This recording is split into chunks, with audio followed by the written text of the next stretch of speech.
Hello friends, कैसे हैं आप सब। आई होप आप सब अच्छे होंगे। फ्रेंड्स, आज मैं वायु मुद्रा के बारे में बताऊंगी।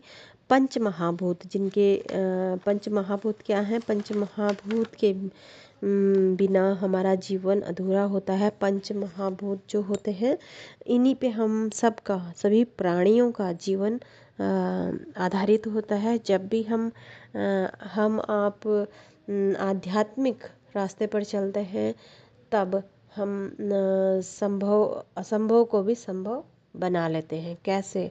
इन्हीं पंच महाभूत के जरिए हम असंभव कार्य को संभव बना देते हैं। कौन कौन से वो कौन कौन से वो महाभूत है? पृथ्वी, जल, आकाश, अग्नि और वायु। ठीक है। और एक और आप मान सकते हैं, वैसे पंच ही महाभूत होते हैं, लेकिन छठा महाभूत शून्य भी होता है।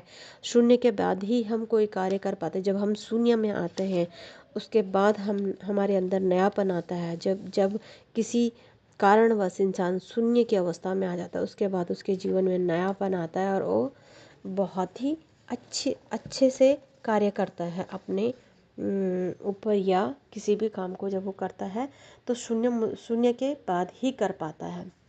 तो आज हम वायु मुद्रा के बारे में बात करेंगे। हमारा शरीर पांच महाभूतों से बना है, मैंने अभी बताया। वायु तत्व हमारे शरीर में सबसे ज़्यादा होने से क्या होता है, कम होने से क्या होता है, ये सब मैं आपको बताऊंगी। वायु तत्व की कमी होने से हमारी आध्यात्मिक ऊर्जा बिगड़ती है ना, गिरने लगती है। वायु तत्व की कमी होने से हमारी आध्यात्मिक ऊर्जा नीचे गिरने लगती है। ठीक है। वायु तत्व ध्यान, योग, जप, तप, हवन, जब भी हम इस तरह के कार्य करते हैं तो हमारा वायु तत्व हम इस तरह से की क्रिया करते हैं, तब आध्यात्मिक ऊर्जा ऊपर की तरफ उठती है, यानी कि वायु तत्व हमारा ऊपर उठने लगता है ना। तो अब आप समझ ही गए होंगे कि वायु तत्व कब बढ़ता है। जब हम ईश्वर के करीब जाने की कोशिश करते हैं या ईश्वर के करीब होते हैं, तो हमारा वायु तत्व बढ़ता है। जो हम सभी को वायु तत्व हमारे जीवन में बहुत इम्पोर्टेंट है, जिसे हमें ऊपर रखना ही चाहिए, ताकि हम बुराइयों से दूर रहें या किसी तरह की परेशानी से दूर रहें। वायु तत्व हमारी आध्यात्मिक ऊर्जा को ऊपर उठाने के लिए बहुत आवश्यक है। हीलिंग साइंस के में वायु तत्व तो बहुत ही इम्पोर्टेंट है ऊपर होना। जैसे कि हम इस मुद्रा को बनाएंगे, वैसे ही हमारी वायु मुद्रा बढ़ने लगती है। अच्छा हाँ, एक और बहुत इम्पोर्टेंट चीज़ है जो मैंने अभी बताया आपको, ध्यान, योग, जप, तप। ये सब अगर आपको बहुत कठिन लगता है तो आप वायु मुद्रा बनाएं खाली। ये सब भी बहुत इम्पोर्टेंट है हमारे जीवन में। हम किसी भी धर्म के हम हैं, तो हमारे जो धार्मिकता के हिसाब से जो भी है वो उसी हिसाब से हमें चलना चाहिए। लेकिन जब हम बहुत ज़्यादा नहीं कर पाते हैं, तो हमें इस मुद्रा के जरिए भी हम अपनी वायु तत्व ऊपर उठा सकते हैं। ठीक है। इस मुद्रा के बनाने से उसके साथ प्राणायाम करेंगे तो प्राणायाम का हमारे शरीर में 6 गुना ज़्यादा फायदा होगा। प्राणायाम ऐसा, किसी भी चीज़ को करने से पहले आप प्राणायाम जरूर करें। उसमें जो भी हम कार्य करते हैं, जो भी हम क्रिया करते हैं, उसमें हमारा कई गुना ज़्यादा फायदा होने लगता है। अपनी तर्जनी को पूरे फोल्ड करके अपने अंगूठे से दबाएंगे। तर्जनी में वायु तत्व और अंगूठे में अग्नि तत्व होता है। वायु तत्व को दबा देंगे, हमारे शरीर में वायु बढ़ने लगेगी। जब हम वायु वाले उंगली को, फिंगर को दबा देते हैं, तो वो वायु तत्व बढ़ने लगता है, यानी ऊर्जा बढ़ने लगती है उसकी, है ना।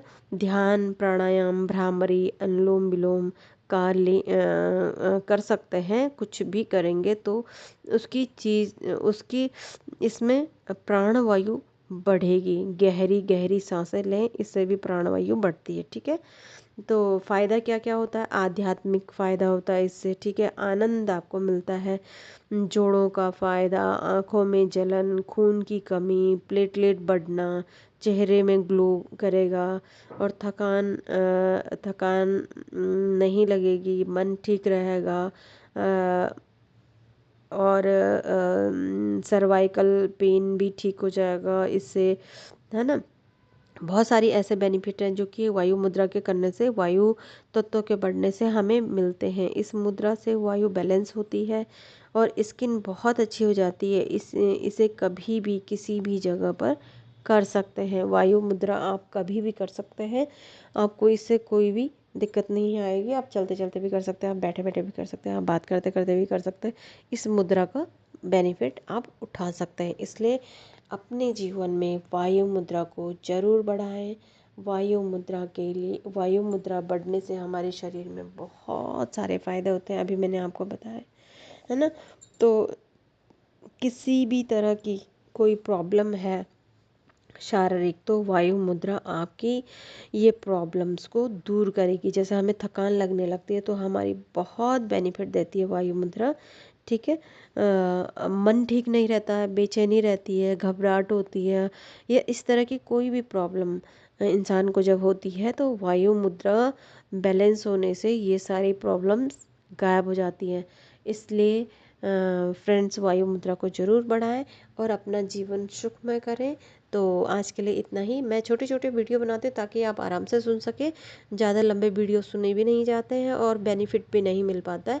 इसलिए इसे अपने जीवन में ज़रूर अपनाएं। वायु मुद्रा को बनाएं, रेगुलर बनाएं।